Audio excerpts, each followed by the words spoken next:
la clase de hoy, a ver si en esta semana podemos terminar lo relativo a síntomas y signos generales.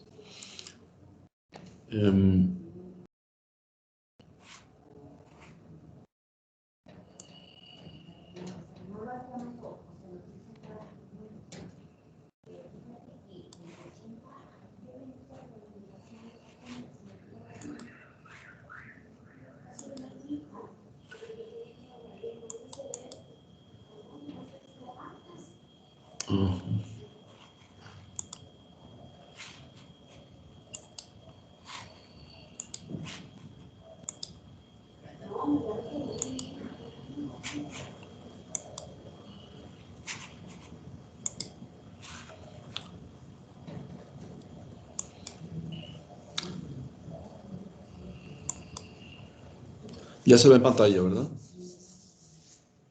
Sí, Sí, doctor. doctor. Sí. Bueno, lo último, mientras se pone la diapositiva que corresponde a la presentación de hoy, que es relativo a la temperatura corporal normal y lo que viene siendo fiebre e hipertermia, que son términos diferentes. Nada más quisiera hacer una referencia a esto, lo del dolor referido. Hace días hubo una pregunta relacionada con que si era lo mismo dolor referido que irradiación. No recuerdo quién la hizo, pero en este caso, en definitiva, sí tenemos que irnos a lo de la definición. Un dolor referido siempre va a ser un dolor que parte de una víscera, ¿eh? Y luego, a partir de la víscera donde se origina el problema, puede sentirse sensaciones que pueden o no ser dolorosas a un punto distante. El ejemplo más común que se pone es el del dolor ureteral, por un cólico ureteral por un cálculo, una piedra en las vías urinarias que hace que se perciba a nivel del escroto y la vulva, o el escroto o la vulva, según sea el género. Pero también se pone como ejemplo en esta diapositiva que existen otros órganos que pueden dar manifestaciones de dolor referido, como en el caso del apéndice, no tanto a lugares distantes, quizá inicia en el epigastrio, pero después, o sea, tiene un punto de inicio el apéndice en el epigastrio, pero luego después ya se ubica en el sitio final donde realmente la enfermedad se va a manifestar, porque se hace más fácilmente localizable, porque se vuelve un dolor mixto, parietal y visceral. El parietal es somático y más fácilmente localizable, y es parietal debido a que involucra las estructuras subyacentes de la pared abdominal, como viene siendo el músculo, las fascias y el peritoneo parietal. Entonces, otro ejemplo es el corazón, donde el dolor se siente aquí, ahí se siente el dolor, y la persona puede sentir una irradiación que no precisamente es dolorosa, sino una sensación anormal en el trayecto del nervio, en este caso viene siendo el cubital, ¿sí? En realidad, la explicación que se da para esto es que los órganos viscerales y los sitios de sensibilidad en puntos distantes de la piel tienen un mismo sitio de entrada en una misma metámera, ¿sí? En este caso, ahí entran tanto los dolores o las fibras que perciben el dolor en una víscera afectada, como los dolores y la sensibilidad anormal desde un punto distante en la piel, por ejemplo, ¿sí? O en las estructuras subcutáneas. Entonces, esa es la cosa que quería aclarar. En cierta forma, sí existe cierto grado de confusión entre lo que viene siendo un dolor referido y un dolor irradiado, ¿sí? ¿Por qué? Porque en realidad sí tiene que ver con sitios que mezclan los puntos de entrada de la sensibilidad diferente de la víscera y de un punto distante de la piel. No sé si aquí quede debidamente aclarado o si haya necesidad de explicar otra cosa. Todo bien, doctor. Bueno. No, doctor. Y semiología del dolor, pues ya dijimos que esa era una mnemotecnia para acordarse de qué se le debe explorar o qué se le debe interrogar a una persona con respecto a un dolor. La antigüedad, la localización, la irradiación o propagación, el carácter, la intensidad, y fenómenos que lo acentúan o que lo agravan, y fenómenos que lo atenúan, como por ejemplo pueden ser posiciones que el cuerpo adopta, analgésicos, etc. Eso ya lo habíamos explicado.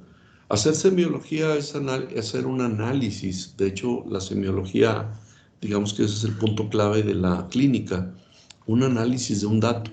Ya habíamos puesto el ejemplo de un dolor lumbar por un cólico ureteral o un dolor lumbar por una hernia de disco o un espasmo muscular paravertebral, que son dolores casi en la misma zona, pero con características completamente diferentes. Bueno, entrando al tema de la temperatura corporal, la temperatura corporal es un equilibrio de mecanismos homeostáticos que producen calor y que lo disipan. El calor es algo que se genera por el funcionamiento continuo de algunos órganos y sistemas. Ejemplo, el hígado, que tiene una función metabólica constante durante 24 horas, el corazón, que no para, y el sistema musculoesquelético, que no está en función 24 horas, pero que cuando funciona es una fuente de producción calórica muy alta. Por ejemplo, cuando hacemos ejercicio físico o trabajo físico, que no es lo mismo, ¿no? Trabajo físico es como los obreros, los albañiles, los trabajadores del campo, etcétera, que sí echan a andar toda su maquinaria musculoesquelética para poder tener una labor o un trabajo. Otros hacemos un trabajo de otro tipo. Sería muy presuntuoso hablar de trabajo intelectual, pero finalmente es lo que estamos haciendo ahorita. La pérdida calórica, la producción, ya dijimos que depende del funcionamiento continuo de algunos órganos, y esos que están puestos ahí no son los únicos que funcionan en forma permanente. Es solamente un ejemplo de unos que funcionan en forma permanente y uno que funciona en forma intermitente, como el sistema musculoesquelético. Y la pérdida calórica es a través de la disipación del calor, particularmente por acercamiento de vasos que se dilatan y hacen que la sangre, al pasar por la superficie de la piel, disipe calor. Entonces nosotros irradiamos calor hacia el exterior, ¿sí? Tan es así que eso se puede, en una cámara, se puede dibujar nuestra silueta por la cantidad de calor que irradiamos, ¿sí? Y también se puede irradiar o disipar el calor a través de los pulmones, en el aire expirado, que generalmente es un aire caliente. La temperatura corporal normal tiene valores que oscilan dependiendo del momento del día y de la secreción de una hormona que es el cortisol. Así, se considera que la temperatura, cuando estamos en un momento de mínima actividad y con una liberación de cortisol diferente, es en la madrugada y de 36 grados centígrados en promedio, mientras que las temperaturas vespertinas pueden alcanzar hasta 37,4 y se consideran normales. Esto les digo porque ahorita, pues cada que van a entrar a algún sitio público, les checan la temperatura y a lo mejor les checan 37,4 a las 4 o 5 de la tarde y resulta que estamos con una temperatura que en realidad es normal. ¿Cuál es el fundamento fisiopatológico? Nosotros tenemos en un centro que es el hipotálamo, es del sistema nervioso central, un centro termorregulador. Se ubica en el núcleo preóptico del hipotálamo anterior, y de ahí surgen los estímulos para el incremento del calor, como por ejemplo cuando tenemos frío, tiritamos y generamos fasciculaciones musculares con la finalidad de producir calor. O bien, de ahí surgen los estímulos cuando llega la sangre más caliente hacia ese punto, a esto. Cuando la sangre llega más caliente hasta aquí,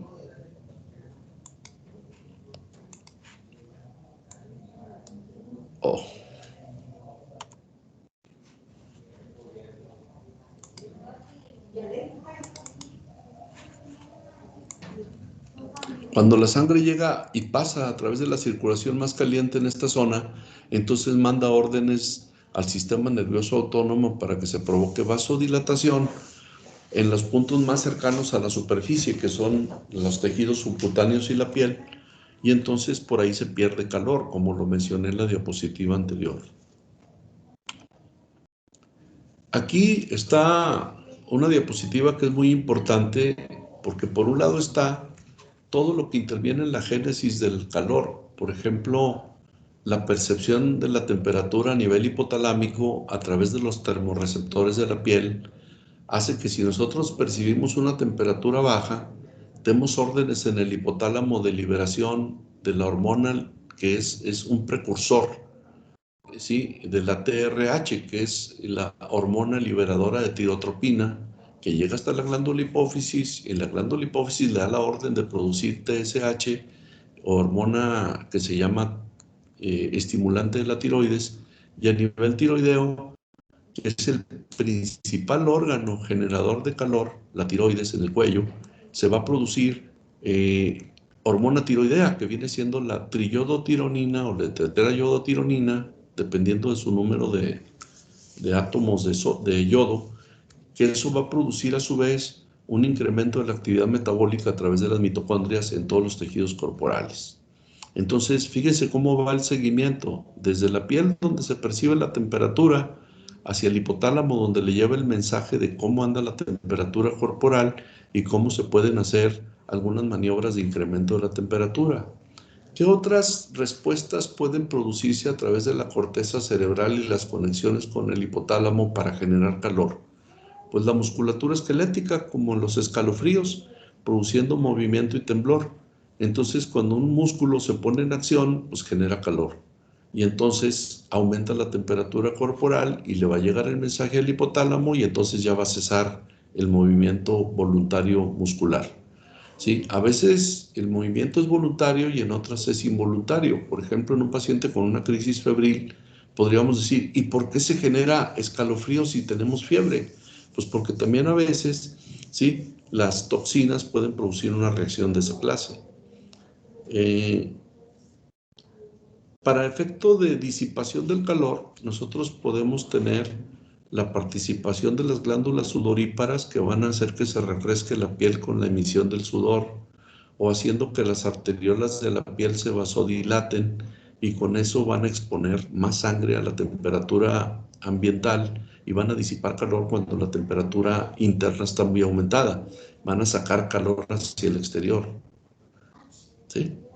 Así, descrito a grandes rasgos, esos son los mecanismos de modificación de la temperatura corporal, debido a que existen medios de control hipotalámico que lo percibe como calor, temperatura alta o temperatura baja, y echan a andar una serie de mecanismos que van a producir incremento de la temperatura corporal. Ahora, hasta ahí hablamos de lo que es normal, ¿sí?, lo que es la temperatura corporal normal. Pero ¿qué pasa en la fiebre y el síndrome febril? Bueno, la fiebre es una respuesta regulada, es una respuesta que el cuerpo genera para tratar de controlar un proceso agresor, como generalmente pueden ser, en la gran mayoría de los casos, procesos infecciosos, y en la minoría de los casos, enfermedades neoplásicas o problemas como enfermedades inmunológicas, en el caso de enfermedades colágena, fiebre como un síntoma y signo, porque la fiebre se puede medir y se vuelve signo, anormal, porque se incrementa la temperatura corporal por arriba de... Entonces, la fiebre es una respuesta corporal para tratar de controlar un proceso agresor. El síndrome febril es todo el conjunto de síntomas y signos que acompañan a la fiebre y que de alguna manera nos hacen presumir que un paciente, aunque no le tomemos la temperatura, quizá esté cursando con un incremento de la temperatura corporal. ¿Por qué se produce la fiebre? La fiebre se produce como una respuesta a pirógenos endógenos y exógenos.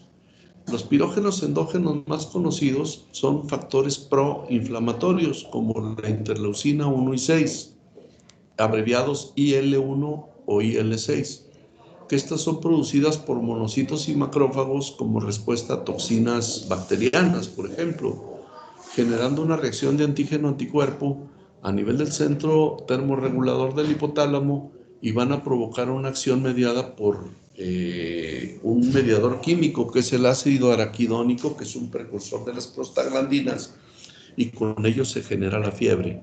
Fíjense en este punto, el ácido araquidónico y las prostaglandinas como inductores de la presentación de la temperatura corporal aumentada o fiebre, ¿sí? Esto explica el por qué se utilizan sustancias que bloquean la acción de las prostaglandinas para controlar la temperatura, como por ejemplo aspirina, ibuprofeno, indometacina, etcétera, que son inhibidores de las prostaglandinas o AINES, ¿sí? Antiinflamatorios no esteroideos, que eso quiere decir AINE. El factor de necrosis tumoral o FNT, bueno, puede ser factor de necrosis tumoral alfa, es una citocina liberada por los macrófagos en respuesta a exo o endotoxinas, ¿sí? Entonces, las exotoxinas son pirógenos exógenos, mientras que las endotoxinas son pirógenos endógenos, ¿sí? Entonces, existen de los dos, exo y endo, ¿sí? Permítame un momento. Tano, estoy dando clase. ¿Te puedo marcar ahorita que me desocupé? Yo te marco, ¿sí? Ándale, no, cuidado. Bien. Y otro factor que se produce y que a su vez va a causar fiebre es el interferón gamma. Entonces, si se fijan, existen toda una serie de sustancias que genera el organismo humano para producir fiebre como una respuesta defensiva. Ahorita vamos a ver en una diapositiva si realmente la fiebre es un mecanismo defensivo. Porque entonces, ¿cuál sería la razón de quitar la temperatura cuando una persona tiene fiebre? Si se supone que es un mecanismo defensivo. Y lo primero que tratamos de hacer es bajar la temperatura con paracetamol o acetaminofén, con aspirina, con metamisol sódico, con cualquier sustancia química que tenga o intervenga en las prostaglandinas, las inhiba y con ello evite la producción excesiva de calor. Entonces, no es que les quiera meter un concepto mezclado, confuso, pero esto es lo que funcionalmente, desde un punto de vista fisiológico, se produce. Sin embargo, pueden existir no solamente causas infecciosas como las toxinas, sino factores tumorales o enfermedades que despiertan al sistema inmunológico y la producción de factores proinflamatorios como interleucina y interferón, que pueden ser enfermedades que se llaman autoinmunes, que pueden inducir la presentación de la fiebre. Bueno, aquí hablábamos de fiebre y síndrome febril. ¿Qué es el síndrome febril? Una persona que presente al mismo tiempo algunas de estas cosas, no todas, ¿sí? Debido a una elevación de la temperatura corporal que se acompaña con signos y síntomas circulatorios. Ustedes han visto que personas que tienen temperatura elevada, llámese fiebre, se ponen rubicundas, ¿no? Se ponen así con la cara roja, colorada. Se presenta taquicardia. Se ha visto que por cada grado centígrado por encima del máximo de temperatura normal, se aumenta un número de 10 latidos por minuto. Entonces, si una persona tiene una frecuencia cardíaca basal, vamos a poner un número de 80 por minuto, y le entra temperatura hasta 40 grados, pues le van a subir 25 latidos. Por lo tanto, esa persona va a tener una frecuencia cardíaca superior a 100, debido simplemente a la temperatura, donde se calcula que por cada grado centígrado, como ya lo mencioné, suben aproximadamente 10 latidos por minuto. También se puede producir hipotensión. La hipotensión o baja de la presión arterial se debe a una vasodilatación que trata de exponer la sangre a los tejidos corporales superficiales para un mecanismo de disipación del calor. Y por último, se pueden producir soplos que se llaman funcionales. Esos soplos son turbulencias de la sangre debido a un incremento de la velocidad de circulación de la sangre que está relacionada con la taquicardia. O sea, taquicardia con presencia de soplos cardíacos transitorios que se denominan funcionales, ¿sí? No siempre aparecen soplos con la fiebre, que quede claro, pero pueden ser manifestaciones de afectación del aparato cardiovascular, ¿sí? Manifestaciones respiratorias de la fiebre, polipnea. Nosotros vemos una persona que está febril, sobre todo los niños o los ancianos, respirando agitadamente. Como también vemos manifestaciones digestivas, como pérdida del apetito, sed excesiva, lengua de aspecto sucio o saburral, que quiere decir que cuando al paciente le pedimos que saque la lengua tiene un aspecto de una costra blanquecina. Esto se explica a través de la respiración oral, o sea que el paciente está respirando más rápido y con la boca abierta.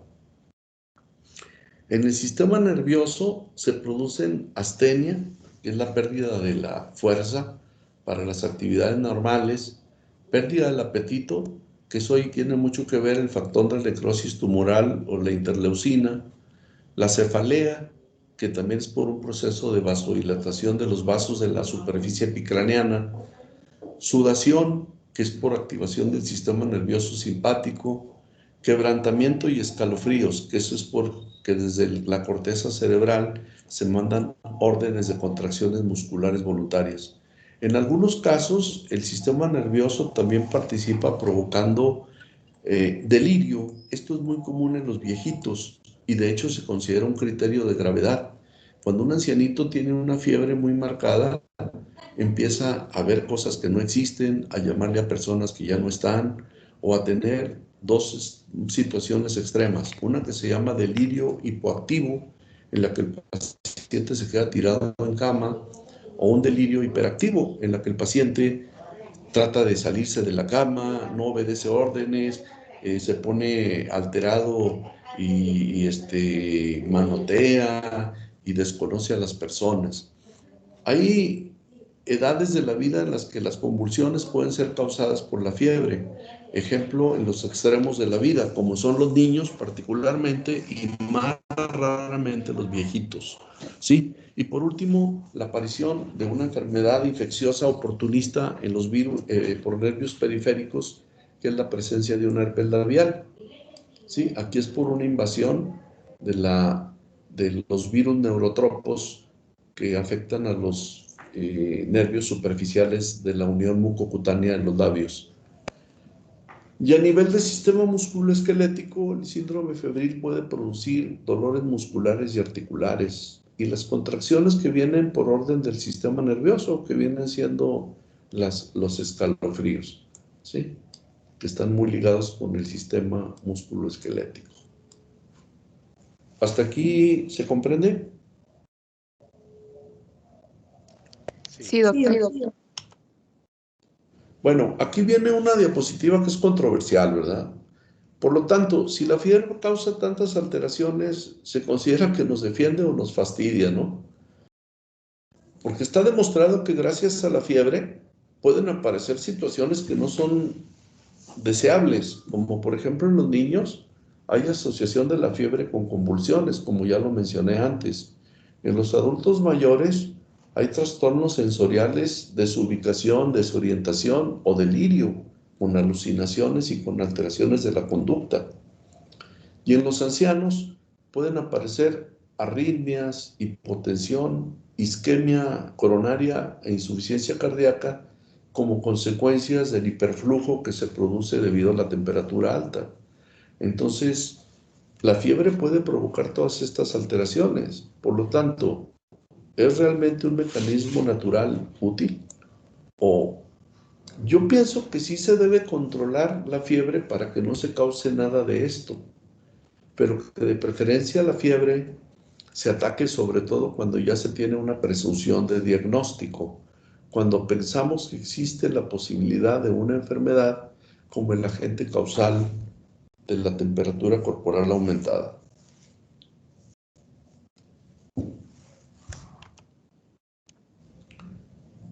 Ahora, como les dije hace un momento, casi siempre que existe fiebre, en más del 90% de los casos, la fiebre se asocia con infecciones de distinta localización, la cual dará manifestaciones rápidas o tardías.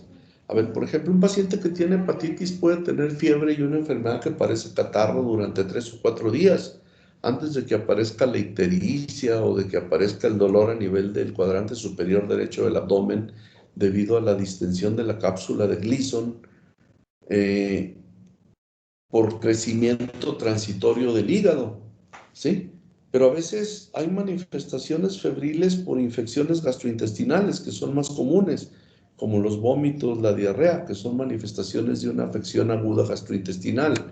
Aunque ya les puse el ejemplo de afección del aparato del sistema hepatobiliar, como la hepatitis. En las infecciones de origen respiratorio altas o bajas, desde nariz, senos paranasales, bronquios o de plano un problema parenquimatoso pulmonar, es lógico que la fiebre se presente como una manifestación asociada. Lógicamente, ¿a qué se asocia? Pues a flujo nasal cristalino o purulento, a dolor craneofacial, a tos, a sibilancias o de plano a dolor torácico por distensión pulmonar. El pulmón como tal no duele, sino las envolturas del pulmón, que es donde están las terminaciones sensitivas, como la pleura. Infecciones con afección linfática, como la mononucleosis, linfogranuloma y tularemia. ¿Alguien sabe qué es la mononucleosis infecciosa?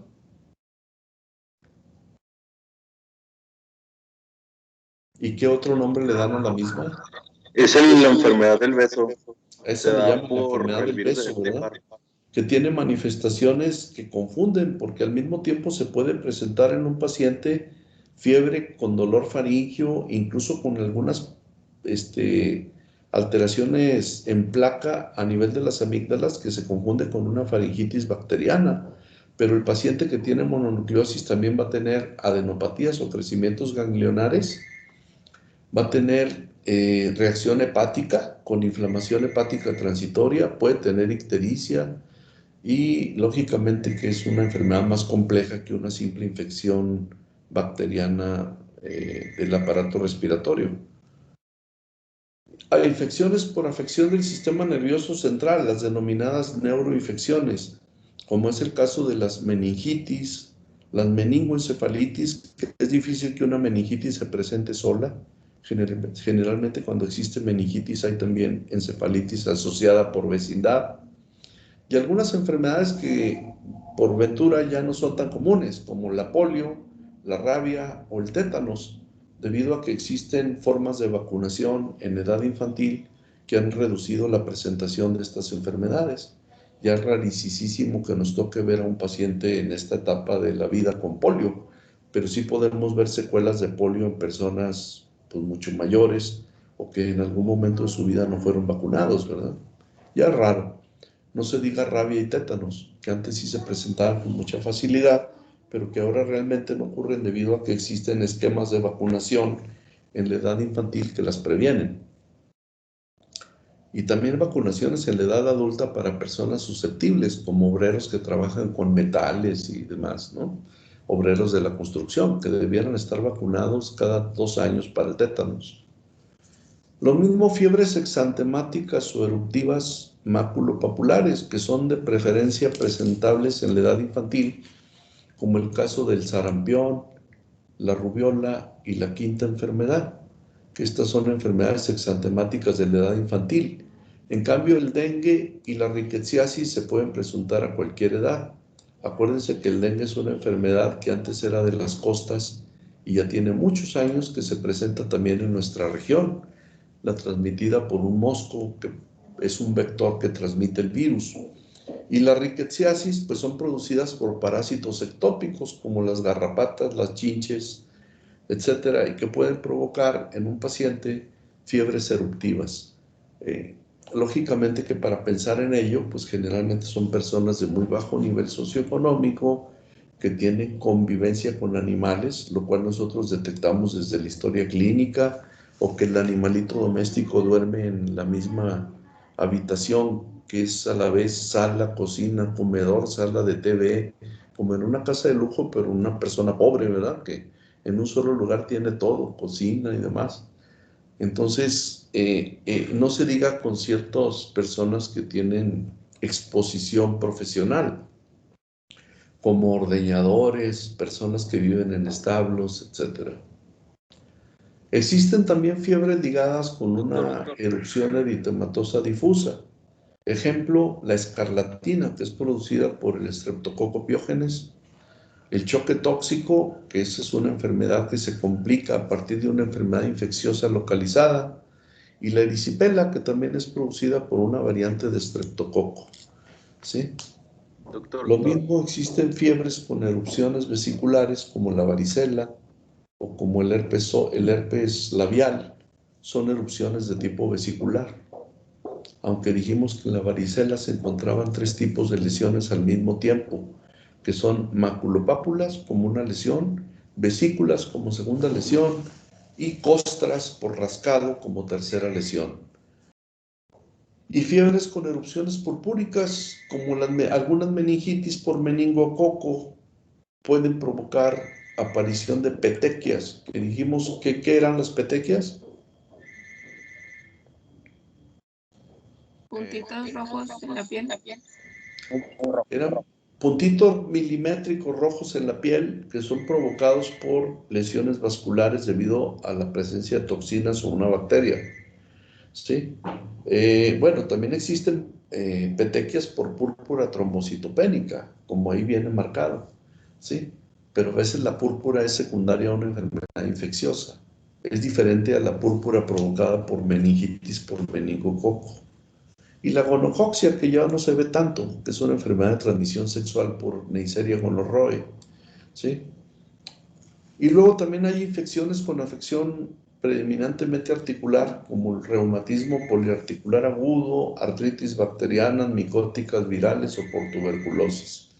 Todas ellas pueden ser causales de la fiebre. Y si se fijan, pues yo creo que no existe un punto corporal que no esté involucrado en la probabilidad de causar un síndrome febril y una manifestación de la fiebre como signo infeccioso. Ahora, no todo doctor, es fiebre por infección. Sí. mire, es que tengo una duda.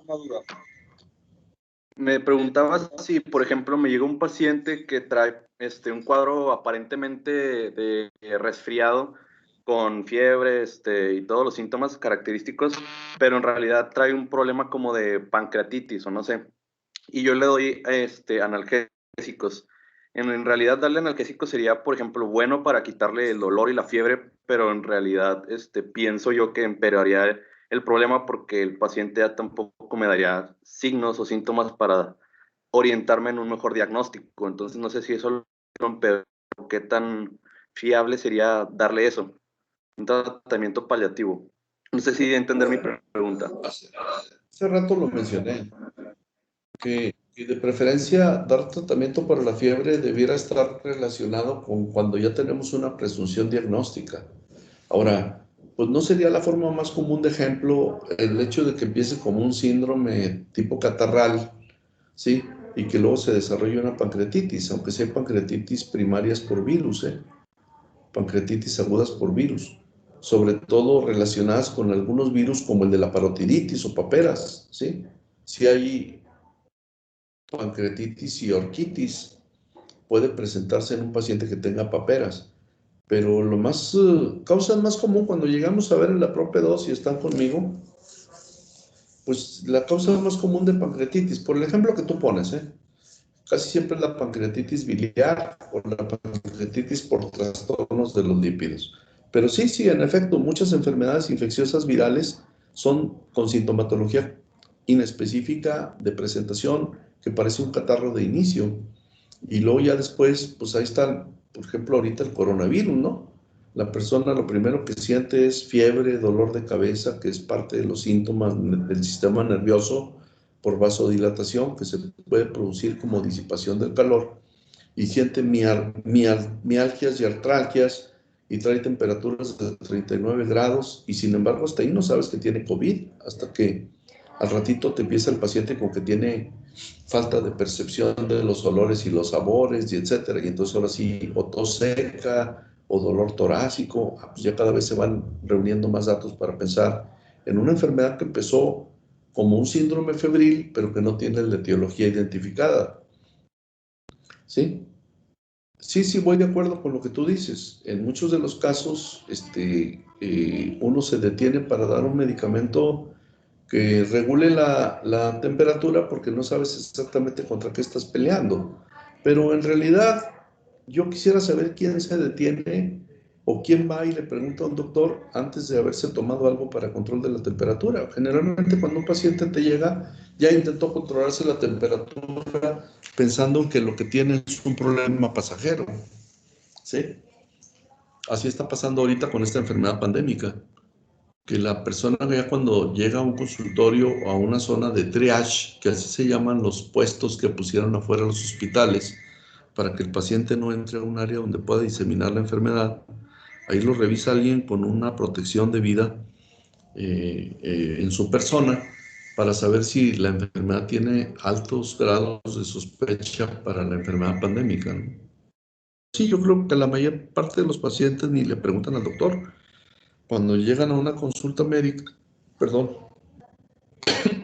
o a una zona de triage, ya se tomaron algo para controlar la temperatura, ¿no? Mínimo 1 o 2 días antes. Bueno, la fiebre no siempre es de causa infecciosa. Si siempre pensamos así, nunca vamos a encontrar otras enfermedades que también pueden ser causa del síndrome febril. Por ejemplo, procesos neoplásicos, enfermedades del tejido conectivo. Y ahí están ejemplos. Las neoplasias de órganos sólidos como el riñón, pulmón, páncreas o hígado pueden presentar fiebre como un dato asociado.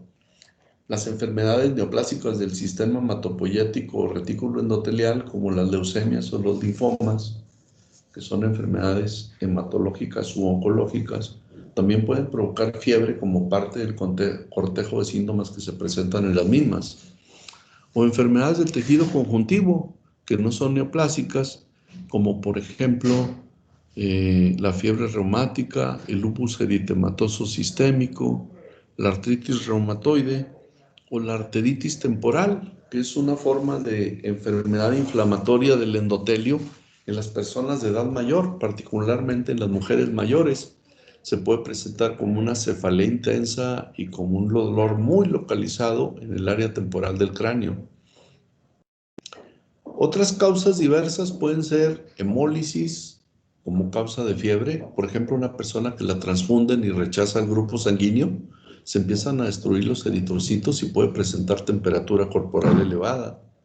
El embolismo pulmonar múltiple también como causa. O sea, causas hay muchas, no nada más todas. No quiero que se casen con la idea de que la fiebre es un sinónimo de infección, aunque si bien es cierto es la causa más común, pero no es la única causa. ¿Sí queda claro? O sea, cuando yo no detecto claramente una enfermedad infecciosa, debo pensar en otras posibilidades.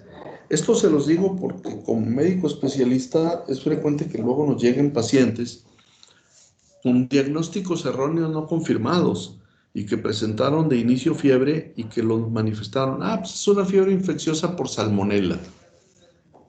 Digo, también que es cierto que la salmonelosis es un proceso febril, infeccioso intestinal muy frecuente debido a nuestros malos hábitos alimenticios e higiénicos. Pero no todo es salmonelosis, ¿no? A veces tratan como salmonelosis a enfermedades neoplásicas, ¿sí? ¿Por qué? Porque no se piensa que pueden existir otras causas de fiebre cuando no existen síntomas típicos. Si yo me topo, en cambio, con un paciente que te dice que tiene meses perdiendo peso y que trae unos tremendos ganglios en el cuello y que tiene tos irritativa por crecimiento de ganglios mediastinales, pues es obvio que sí voy a pensar en una fiebre por una probable linfoma, ¿sí? Bueno, al menos eso pasaría con una persona con experiencia, ¿sí? Pero, pues regresándonos a la diapositiva previa, pues claro que predominan las enfermedades infecciosas como causa de fiebre.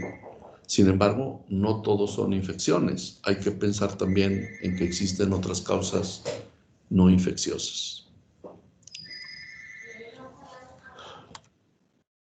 Hay un término que se denomina fiebre de origen oscuro. Yo no voy a ahondar mucho sobre esto porque sí es un tema muy complicado, que es muy típico de la medicina interna, que es mi especialidad. En la fiebre de origen oscuro son pacientes que deben reunir las siguientes características. ¿Desde cuándo existe este término? Este término lo crearon Petersdorf y Bison en el año de 1961, cuando definieron como fiebre de origen oscuro la fiebre que se presenta con una temperatura mayor a 38.3 grados centígrados en múltiples ocasiones durante un periodo de 3 o más semanas. Ahí les pongo en negritas los datos relevantes, sin obtener el diagnóstico preciso después de una semana de estudio con un paciente hospitalizado. Entonces, ¿qué quiere decir? Pues que un paciente se te presenta a la consulta debido a que ya tiene aproximadamente 10 días con fiebre y no tiene un dato obvio como tos, flujo nasal, dolor faríngeo, expectoración, diarrea, dolestias urinarias, orina maloliente. Es decir, no hay un dato que te oriente acerca de cuál es la posible causa de la fiebre. Entonces, ¿qué es lo que le dice el médico al paciente? Pues hospitalícese porque no encuentro cuál es la razón de su temperatura aumentada, que quede claro. Así era como se internaban los pacientes y cuando ya llevaban una semana con estudios básicos de los que en ese momento existían, estoy hablando de 1961, pues era biometría hemática, pruebas de función hepática, algunos cultivos, y no se encontraba la razón de la fiebre. Ahí ya se llamaba al paciente como un paciente problemático por fiebre de origen oscuro. 30 años después, en el año de 1991, se redefinió el concepto, considerando que cualquier temperatura mayor a 38.3 en múltiples ocasiones, pero durante un periodo de más de 4 semanas en pacientes no hospitalizados, o sea, en pacientes ambulatorios, o bien 3 días de fiebre sin causa identificada en pacientes encamados, internados, con resultados microbiológicos negativos o pruebas elementales o básicas sin indicios de que nos digan cuál es la causa de la temperatura alta, ¿sí? Entonces, ese tipo de casos son casos problemáticos, que ya después de mucho tiempo sí se logra identificar la causa, y casi siempre desembocan que las causas son infecciosas, pero ocultas, de evolución lenta. Por ejemplo, la tuberculosis miliar. La tuberculosis como tal, la forma más común de presentación que conocemos es la tuberculosis pulmonar que se adquiere por el agente que entró por la vía respiratoria al estar en contacto con una persona enferma.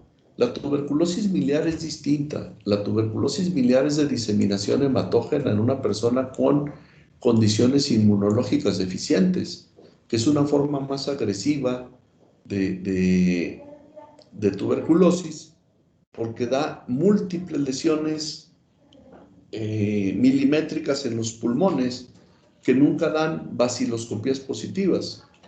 Otras causas son alojamiento de bacterias en tejidos como las válvulas bacterianas, las válvulas cardíacas, con presencia de bacterias que causan una enfermedad que se llama endocarditis, ¿sí? Que es una de las cosas que se pueden pensar y que se detectan solamente con estudios muy especiales como ecocardiograma, que detecte que existen vegetaciones a nivel de los bordes de las válvulas del corazón. La brucelosis, que es una enfermedad en la que se piensa poco y que sí existe. Aquí, una zona donde yo he visto muchos pacientes con brucelosis es el área de Cuencamé, en el vecino estado de Durango, pero es gente que se viene a atender hasta acá, hasta Torreón.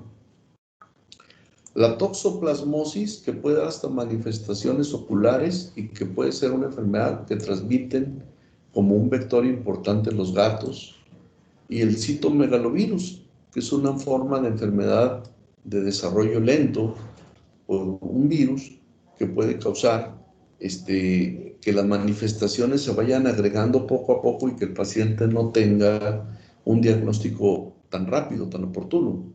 En todos estos casos sí existe curación, pero el diagnóstico se tarda, porque las manifestaciones, como por ejemplo la aparición de una vegetación valvular en un paciente con una endocarditis que le llegó por vía circulatoria, para que se desarrolle la lesión típica vista por ultrasonido cardíaco o ecocardiograma, es difícil. Las enfermedades infecciosas localizadas que se tardan en expresarse pueden ser, por ejemplo, el absceso hepático, ¿sí? Que generalmente el absceso hepático ya no les toca verlo tanto a ustedes, A mí cuando era estudiante interno y después residente de especialidad, todavía me tocó ver muchísimos abscesos hepáticos por amibas. La colangitis, que es una infección por bacterias del sistema biliar. Los abscesos pancreáticos o esplénicos, los abscesos prostáticos, los abscesos pélvicos, particularmente en las mujeres a nivel de las trompas de falopio o los ovarios. Y más raramente, como causas no infecciosas, colagenopatías de desarrollo lento como lupus eritematoso, artritis reumatoide, enfermedad mixta del tejido conectivo, etc.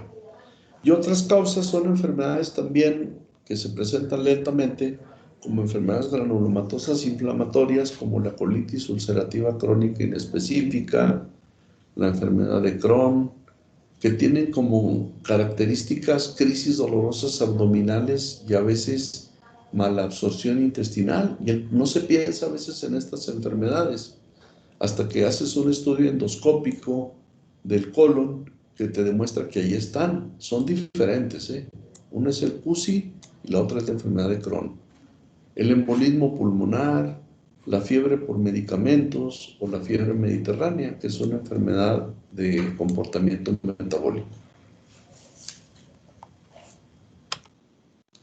Bueno, hasta aquí está la fiebre descrita como una temperatura corporal que el cuerpo incrementa para tratar de controlar una enfermedad. No quiero que jamás utilicen en forma de sinónimos fiebre e hipertermia, porque hay quien sí lo hace. Hipertermia es otra cosa, ¿sí? Hipertermia es una cosa más grave, debido a una alteración producida por disfunción del centro regulador hipotalámico.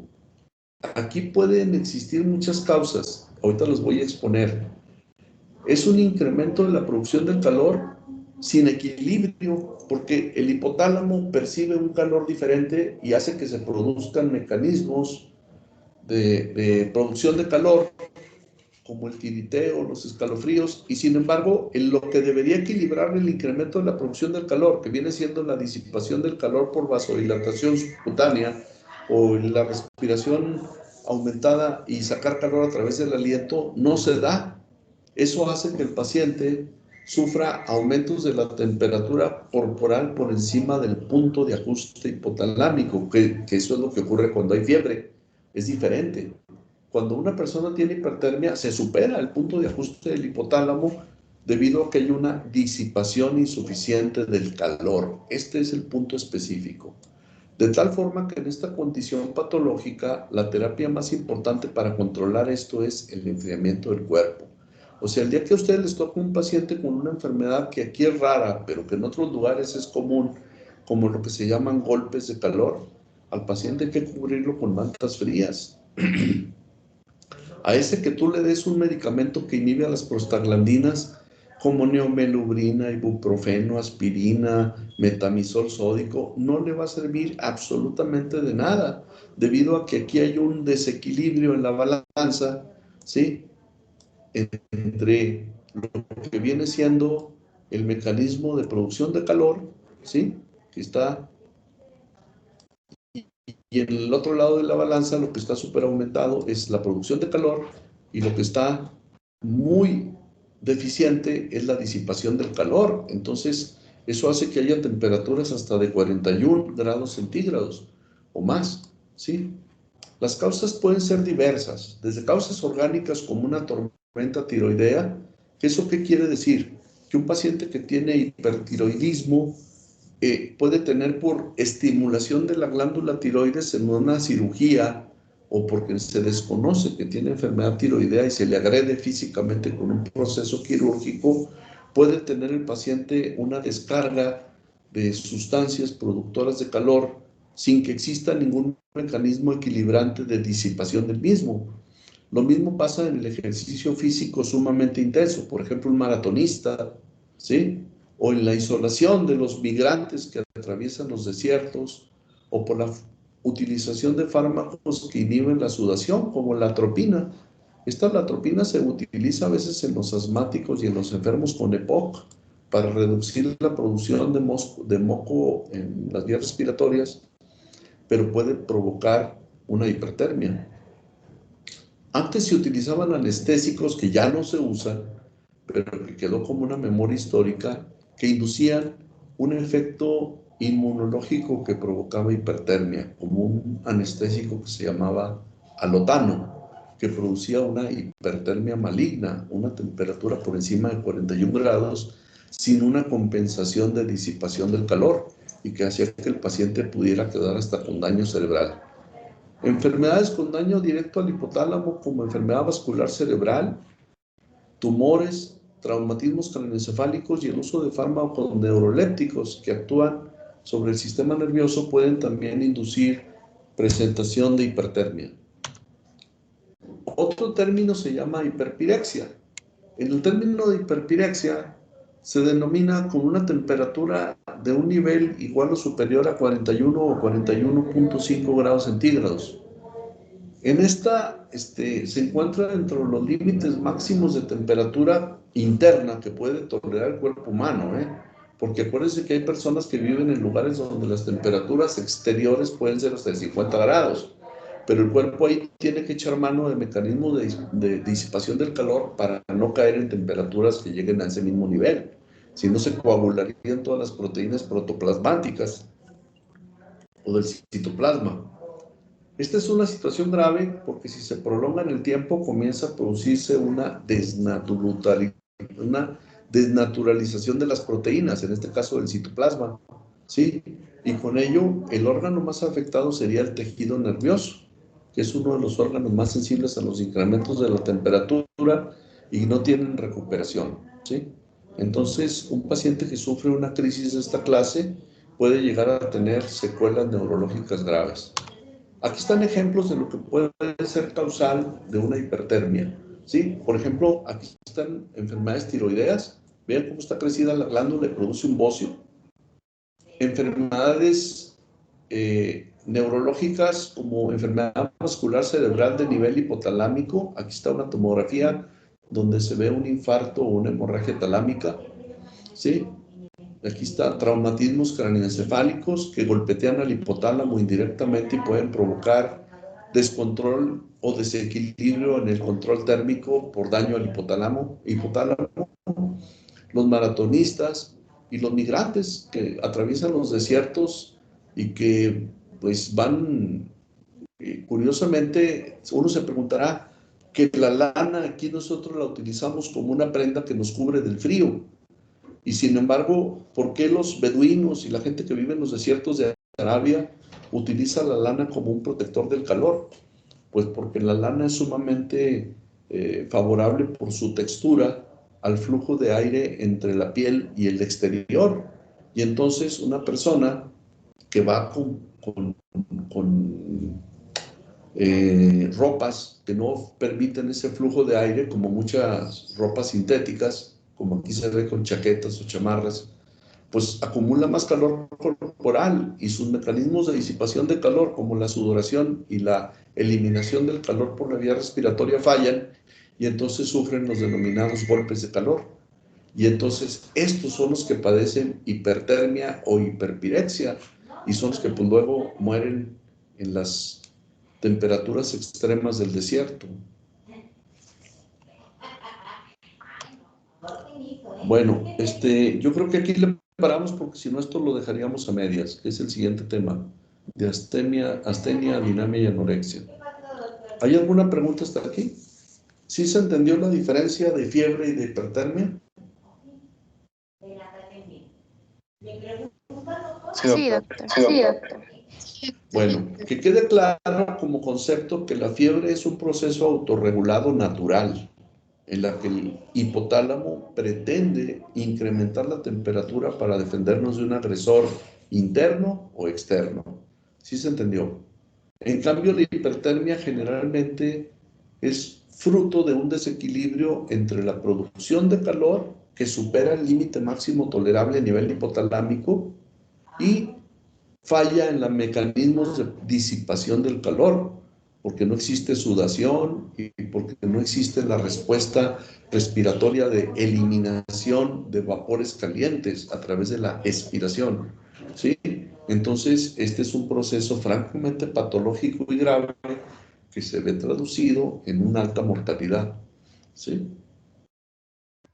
Doctor, Entonces, nunca me vayan a confundir ni usen como sinónimos hipertermia en lugar de decir fiebre en el caso de un paciente que se defiende de una enfermedad infecciosa o autoinmune, porque la hipertermia tiene sus características. Perdón, dime.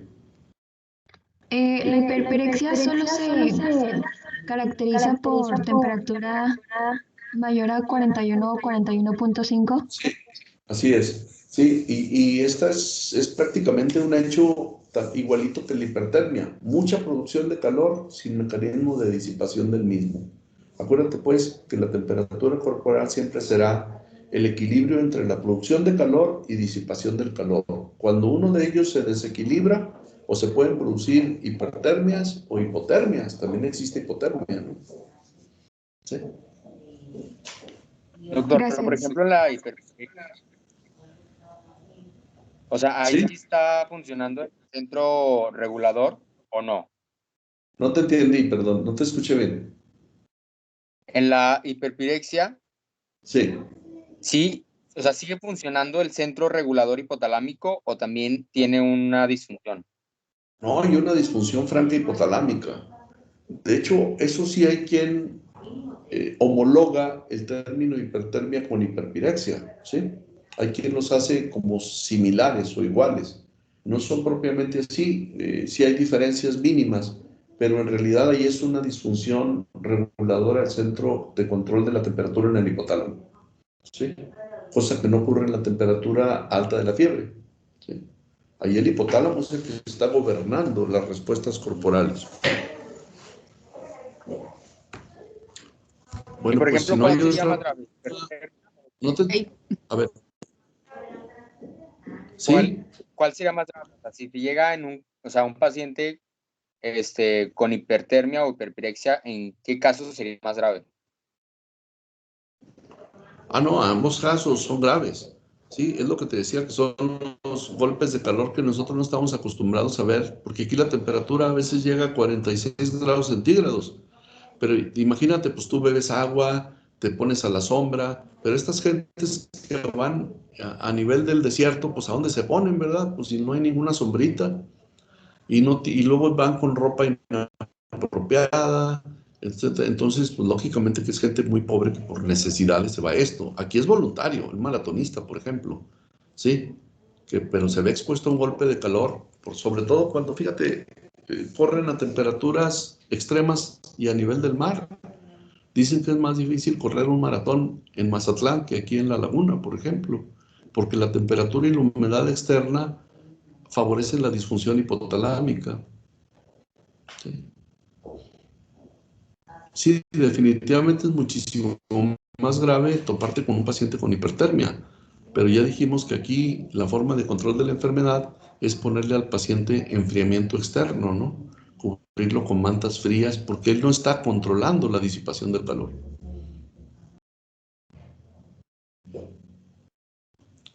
Bueno, pues si no hay Sí, otra doctor, pregunta, gracias. mañana doctor, nos... tengo una. Sí, ¿qué Entonces, pasó? una fiebre no te puede llevar a una hiperpirexia. No, no, fiebre es cuando pirógenos, endógenos o exógenos hacen que el hipotálamo reaccione produciendo un incremento de la temperatura con la finalidad de controlar el proceso. ¿Sí? Y aquí no, en la hipertermia es una disfunción hipotalámica, no estamos hablando de una enfermedad infecciosa o inflamatoria, sí, estamos hablando de una agresión por hormonas o de una agresión por exposición solar, etcétera. ¿Sí? Sí, ok. Entonces la hiperpirexia y la hipertermia sí pueden ser como más sinónimos, pero no con fiebre. Así es. Bueno, Ok, gracias, pues doctor. mañana nos conectamos. Gracias, doctor. Gracias, doctor. Gracias, doctor. Gracias. Doctor. Gracias.